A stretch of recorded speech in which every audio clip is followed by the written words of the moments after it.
ರಾಜಕೀಯದಲ್ಲಿ ಅಧಿಕಾರ ಹಂಚಿಕೆ ಸಂಪುಟ ಪುನರ್ರಚನೆಗೆ ಕೌಂಟ್ ಡೌನ್ ಶುರುವಾಗಿದೆ. ಶೀಘ್ರದಲ್ಲೇ ಕಾಂಗ್ರೆಸ್ನಲ್ಲಿ ಮೇಜರ್ ಸರ್ಜರಿಗೆ ಕೈ ಹಾಕುತ್ತಾ ಇದೆ ಹೈಕಮಾಂಡ್. ಕೇರಳದ ಸರ್ಕಾರ ರಚನೆ ಆಯಿತು, ಸಾಧನಾ ಸಮಾವೇಶ ಕೂಡ ಮುಗಿದು ಹೋಯಿತು. ಈಗ ಗರಿಗೆದರಿಯುವಂಥದ್ದು ಅಧಿಕಾರ ಹಂಚಿಕೆ ಹಾಗೇನೆ ಪುನರ್ರಚನೆಯ ಪ್ರಯತ್ನಗಳು. ದೆಹಲಿ ನಾಯಕರ ಭೇಟಿಗೆ ಒಂದಷ್ಟು ಶಾಸಕರು ಸಚಿವರು ತಯಾರಿಯನ್ನ ಕೂಡ ಮಾಡ್ಕೋತಾ ಇದ್ದಾರೆ. ಈ ಒಂದು ಹಿನ್ನೆಲೆಯಲ್ಲಿ ಅಧಿಕಾರ ಹಂಚಿಕೆ ಬಗ್ಗೆ ಸಿಎಂ ಡಿಸಿಎಂ ಸಚಿವರ ಸರಣಿ ಸಭೆ ಕೂಡ ಆರಂಭ ಆಗ್ತಾ ಇದೆ. ಅಧಿಕಾರ ಹಂಚಿಕೆ ಸಂಪುಟ ಪುನರ್ರಚನೆಗೆ ಕೌಂಟ್ ಡೌನ್ ಶುರುವಾಗಿದೆ. ಈಗ ಶೀಘ್ರದಲ್ಲೇ ಕಾಂಗ್ರೆಸ್ನಲ್ಲಿ ಮೇಜರ್ ಸರ್ಜರಿಗೆ ಹೈಕಮಾಂಡ್ ಕೈ ಹಾಕುತ್ತೆ. ಕೇರಳದ ಸರ್ಕಾರ ರಚನೆಯೂ ಆಗೋಯ್ತು, ಸಾಧನಾ ಸಮಾವೇಶ ಮುಗಿದು ಹೋಯಿತು. ಈಗ ಅಧಿಕಾರ ಹಂಚಿಕೆ, ಸಚಿವ ಸಂಪುಟ ಪುನರ್ರಚನೆ ಪ್ರಯತ್ನಗಳು. ದೆಹಲಿ ನಾಯಕರನ್ನ ಭೇಟಿ ಮಾಡೋದಕ್ಕೆ ಒಂದಷ್ಟು ಶಾಸಕರು ತಯಾರಿಯನ್ನ ಮಾಡ್ಕೋತಾ ಇದ್ದಾರೆ. ಇನ್ನು ಸಿಎಂ ಡಿಸಿಎಂ ಮತ್ತೆ ಸಚಿವರು ಈ ಒಂದು ವಿಚಾರದಲ್ಲಿ ಸರಣಿ ಸಭೆಯನ್ನ ನಡೆಸಿದ್ದಾರೆ. ಯಾವುದೇ ಕ್ಷಣದಲ್ಲೂ ದೆಹಲಿಗೆ ರಾಜ್ಯ ನಾಯಕರು ಬುಲಾವ್ ನೀಡುವಂತ ಸಾಧ್ಯತೆ ಇದೆ. ಅಧಿಕಾರ ಹಂಚಿಕೆ, ಸಂಪುಟ ಪುನರ್ರಚನೆಯ ಸಮಯ ಈಗ. ಏನೇನೆಲ್ಲ ವಿಚಾರಗಳನ್ನ ಅಥವಾ ಕಾರಣಗಳನ್ನ ಕೊಟ್ಕೊಂಡು ಈ ಎರಡು ಮೇಜರ್ ವಿಚಾರಗಳನ್ನ ತಳ್ಕೊಂಡು ಬರ್ತಾ ಇತ್ತು ರಾಜ್ಯ ಸರ್ಕಾರ. ಈಗ ಅದೇ ಸಮಯ ಬಂದ್ಬಿಡ್ತಾ ಹಾಗಿದ್ರೆ ಕ್ಷಣಗಣನೆ ಆರಂಭ ಆಗಿರುವಂಥದ್ದು. ಒಂದು, ಸಿಎಂ ಕುರ್ಚಿ ಕಿತಾಪತಿ ಅಥವಾ ಕಿತ್ತಾಟ ಅಂತ ಏನ್ ಹೇಳ್ತಿದ್ವಿ ಅದಕ್ಕೊಂದು ತೆರೆ ಎಳಿಬೇಕು. ಸಚಿವ ಸಂಪುಟ ಪುನರ್ರಚನೆ ಆಗ್ಬೇಕು ಅಂತ ಶಾಸಕರು ಪಟ್ಟು ಹಿಡಿತಾ ಇರುವಂಥದ್ದು, ಅದಕ್ಕೆ ಒಂದು ಉತ್ತರವನ್ನ ಹೈಕಮಾಂಡ್ ನೀಡಬೇಕು. ಇಷ್ಟು ದಿನ ಸಾಕಷ್ಟು ಕಾರಣಗಳಿತ್ತು ಕೊಡೋದಕ್ಕೆ ಹೈಕಮಾಂಡ್ಗೆ. ಅದಕ್ಕಾಗಿ ಭೇಟಿ ನೀಡ್ತಲೇ ಇದ್ರು ದೆಹಲಿಗೆ. ಹೈಕಮಾಂಡ್ ನಾಯಕರ ಜೊತೆ ಮಾತನಾಡೋದಕ್ಕಾಗಿ ಶಾಸಕರು, ಸಿಎಂ ಡಿಸಿಎಂ ಎಲ್ಲರೂ ಕೂಡ. ಈಗ ಕಾರಣ ನೋಡ್ತಾ ಹೋದಾಗ ಯಾವುದೇ ಇಲ್ಲ. ಏನು ಬೈ ಎಲೆಕ್ಷನ್ ಆಗ್ಬೇಕಿತ್ತು, ಆಯ್ತು, ಅಲ್ಲಿವರೆಗೂ ತಲೆ ಕೆಡಿಸ್ಕೋಬೇಡಿ ಅಂತ ಹೇಳಿತಾಯ್ತು. ಅದಾದ ಮೇಲೆ ಪಂಚರಾಜ್ಯ ಚುನಾವಣೆ ಮುಗಿದು ಬಿಡ್ಲಿ ಅಂತ ಏನಾದ್ರೂ ಹೇಳಿ ಕಳಿಸಿದ್ದಾಗಿದ್ರೆ ಪಂಚರಾಜ್ಯ ಚುನಾವಣೆ ಮುಗಿತು. ಅದಾದ್ಮೇಲೆ ರಿಸಲ್ಟ್ ಬರ್ಲಿ, ಆಮೇಲೆ ನೋಡ್ಕೊಳ್ಳೋಣ, ಈಗ ಅದು ಮುಖ್ಯ ಅಂದಿದ್ದಾಯ್ತು. ರಿಸಲ್ಟು ಬಂದಾಯ್ತು. ಇನ್ನು UDF ಮೂಲಕ ಕೇರಳದಲ್ಲಿ 10 ವರ್ಷಗಳ ಬಳಿಕ ಕಾಂಗ್ರೆಸ್ ಸರ್ಕಾರ ಆಧಿಪತ್ಯವನ್ನ ಸಾಧಿಸಿದ್ದು ಆಯ್ತು ಕೇರಳದಲ್ಲಿ.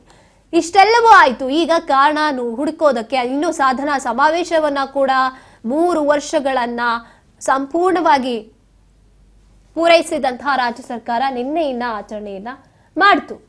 ಈಗ ಮೈನ್ ಟಾಪಿಕ್ಸ್ ರಾಜ್ಯದಲ್ಲಿ ಇರುವಂತದ್ದು ಒಂದು, ಸಿಎಂ ಕುರ್ಚಿ ಕಿತ್ತಾಟ, ಅದಕ್ಕೆ ಒಂದು ಕ್ಲಾರಿಟಿ ಸಿಗಬೇಕು. ಮತ್ತೊಂದು, ಸಚಿವ ಸಂಪುಟ ಪುನರ್ರಚನೆ ವಿಚಾರ. ಈಗ ಕ್ಷಣಗಣನೆ ಆರಂಭ ಆಗಿದೆ. ಈ ಬಗ್ಗೆ ಹೆಚ್ಚಿನ ಮಾಹಿತಿಯನ್ನು ನಮ್ಮ ಪ್ರತಿನಿಧಿ ಬಸವರಾಜ್ ನೀಡ್ತಾರೆ. ಎಸ್ ಬಸವರಾಜ್, ಈಗ ಕ್ಷಣಗಣನೆ ಆರಂಭ ಆಗಿದೆ. ಈ ಎರಡು ವಿಚಾರಕ್ಕೆ ಸಚಿವ ಸಂಪುಟ ಪುನರ್ರಚನೆ ಆಗಬೇಕು, ಮತ್ತೆ ಸಿಎಂ ಕುರ್ಚಿ ಕಿತ್ತಾಟ ಏನಿದೆ ಇದಕ್ಕೊಂದು ಕ್ಲಾರಿಟಿ ಸಿಗಬೇಕು. ಈಗ ಏನು ಕಾರಣವನ್ನ ಕೊಡಬಹುದು ಹೈಕಮಾಂಡ್, ಅಥವಾ ಈಗ ತೆರೆ ಎಳೆಯುತ್ತಾ ಈ ಒಂದು ಪ್ರಶ್ನೆಗೆ ಉತ್ತರವನ್ನ ಅಂತ? ಬಸವರಾಜ್ ನನಗೆ ಕೇಳಿಸ್ತಿದ್ಯಾ?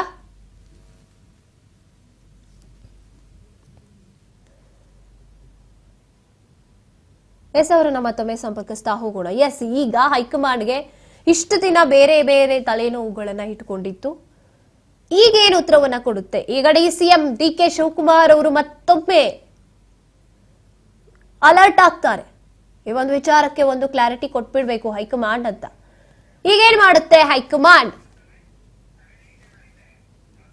ಎಸ್ ಬಸವರಾಜ್ ಹೆಚ್ಚಿನ ಮಾಹಿತಿನ ಈ ಬಗ್ಗೆ ನೀಡ್ತಾರೆ. ಎಸ್ ಬಸವರಾಜ್, ಈಗ ಹೈಕಮಾಂಡ್ ಮುಂದಿರುವಂತಹ 2 ಪ್ರಮುಖ ಅಂಶಗಳು, ಸಿಎಂ ಕುರ್ಚಿ ಕಾದಾಟಕ್ಕೊಂದು ತೆರೆ ಎಳಿಬೇಕು, ಮತ್ತೆ ಸಚಿವ ಸಂಪುಟ ಪುನರ್ರಚನೆ ವಿಚಾರ.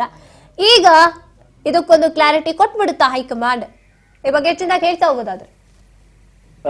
ಗಾಯತ್ರಿ, ಈಗಾಗಲೇ ರಾಜ್ಯ ಕಾಂಗ್ರೆಸ್ ಸರ್ಕಾರದಲ್ಲಿ ಒಂದಿಷ್ಟು ಮುಸುಕಿನ ಗುದ್ದಾಟ ನಡೀತಾ ಇದೆ. ಒಂದು, ಅಧಿಕಾರ ಹಂಚಿಕೆ ವಿಚಾರಕ್ಕೆ ಸಂಬಂಧಪಟ್ಟಂತೆ ಕೂಡ ಬಣಗಳ ನಡುವೆ ಕೂಡ ಸಾಕಷ್ಟು ಅವರದೇ ಆಗಿರ್ತಕ್ಕಂಥ ತಂತ್ರಗಾರಿಕೆಯನ್ನು ರೂಪಿಸ್ತಾ ಇದ್ದಾರೆ. ಇನ್ನೊಂದು ಕಡೆ ಸಚಿವ ಸಂಪುಟ ಪುನರ್ರಚನೆ ಆಗ್ಬೇಕು ಅನ್ನುವಂತ ನಿಟ್ಟಿನಲ್ಲಿ ಬಹಳಷ್ಟು ಕೂಗು ಕೂಡ ಇದೆ. ಹಿರಿಯ ಶಾಸಕರು ದೆಹಲಿಗೆ ಹೋಗಿ ಕೂಡ ಒತ್ತಾಯ ಕೂಡ ಮಾಡಿರ್ತಕ್ಕಂಥದ್ದು. ಇದೀಗ ಮತ್ತೊಮ್ಮೆ ಒತ್ತಾಯ ಮಾಡ್ಲಿಕ್ಕೂ ಕೂಡ ಸಿದ್ಧರಾಗಿದ್ದಾರೆ. ಈ ಒಂದು ನಿಟ್ಟಿನಲ್ಲಿ ಕಾಂಗ್ರೆಸ್ ಪಕ್ಷದ ಹೈಕಮಾಂಡ್ ನಾಯಕರು ಒಂದಿಷ್ಟು ಪಂಚರಾಜ್ಯ ಚುನಾವಣೆಗಳ ಬೀದಿಯಲ್ಲಿದ್ರು, ಅದು ಕೂಡ ಮುಗಿದಿರ್ತಕ್ಕಂಥದ್ದು. ಕೇರಳ ರಾಜ್ಯದಲ್ಲಿ ಕೂಡ ಸಿಎಂ ಸ್ಥಾನದ ಪೈಪೋಟಿ ಇತ್ತು ಕಾಂಗ್ರೆಸ್ ಪಕ್ಷದ ವಲಯದಲ್ಲಿ, ಅದು ಕೂಡ ನಿರ್ಧಾರ ಆಗಿದೆ. ಅಲ್ಲಿ ಕೂಡ ಪ್ರಮಾಣ ವಚನ ಕಾರ್ಯಕ್ರಮ ಕೂಡ ಮುಗಿದಿರ್ತಕ್ಕಂಥದ್ದು. ಇದೀಗ ರಾಜ್ಯ ಕಾಂಗ್ರೆಸ್ ಸರ್ಕಾರದತ್ತ ಹೈಕಮಾಂಡ್ ನಾಯಕರು ವಾಲ್ತಾರೆ. ಒಂದಿಷ್ಟು ಸಚಿವ ಸಂಪುಟ ಪುನರಚನೆ ಮಾಡ್ತಾರೋ ಅಥವಾ ಸಿಎಂ ಬದಲಾವಣೆ ವಿಚಾರಕ್ಕೆ ಒಂದಿಷ್ಟು ತಾರ್ಕಿಕ ಅಂತ್ಯವನ್ನ ಕಾಣಿಸ್ತಾರೋ ಅನ್ನುವಂಥದ್ದು ದೊಡ್ಡ ಮಟ್ಟಿಗೆ ಕುತೂಹಲಕ್ಕೆ ಎಡೆ ಮಾಡಿಕೊಡ್ತಾ ಇದೆ. ಯಾಕಂತಂದ್ರೆ ಒಂದು ಸಿಎಂ ಸ್ಥಾನ ಬದಲಾವಣೆ ವಿಚಾರಕ್ಕೆ ಸಂಬಂಧಪಟ್ಟಂತೆ ಕೂಡ ಒಂದು ನಿರ್ಧಾರ ಕೈಗೊಳ್ಳಬೇಕು ಅನ್ನುವಂಥದ್ದು ಒಂದು ಬಿಗಿಪಟ್ಟಿದೆ. ಇನ್ನೊಂದು ಕಡೆ ಸಚಿವ ಸಂಪುಟ ಪುನರಚನೆ ಮಾಡಬೇಕು ಅನ್ನುವಂಥದ್ದು ಕೂಡ ಒಂದು ದೊಡ್ಡ ಮಟ್ಟಿಗೆ ಕೂಗು ಕೂಡ ಇದೆ. ಹಾಗಾಗಿ ಈಗಾಗಲೇ ಸಿಎಂ ಮತ್ತೆ ಡಿಸಿಎಂ ಎರಡೂ ವಿಚಾರಕ್ಕೆ ಸಂಬಂಧಪಟ್ಟಂತೆ ಒಂದು ಹೈಕಮಾಂಡ್ ನಾಯಕರು ನಿರ್ಧಾರ ತೆಗೆದುಕೊಳ್ಬೇಕು ಅನ್ನುವಂತ ನಿಟ್ಟಿನಲ್ಲಿ ಒತ್ತಾಯವನ್ನ ಹೇರ್ತಿದ್ದಾರೆ. ಹಾಗಾಗಿ ಹೈಕಮಾಂಡ್ ನಾಯಕರು ಒಂದು ಸಿಎಂ ಬದಲಾವಣೆ ವಿಚಾರಕ್ಕೆ ಸಂಬಂಧಪಟ್ಟ ನಿರ್ಧಾರ ತೆಗೆದುಕೊಳ್ಳುತ್ತೋ ಅಥವಾ ಸಚಿವ ಸಂಪುಟ ಪುನರಚನೆಗೆ ಕೈ ಹಾಕುತ್ತೆ ಅನ್ನುವಂಥದ್ದು ಕಾದಷ್ಟು ನೋಡಬೇಕಾಗಿದೆ. Gayatri. Okay, thank you Basavaraj ನಿಮ್ಮೆಲ್ಲ ಮಾಹಿತಿಗಾಗಿ.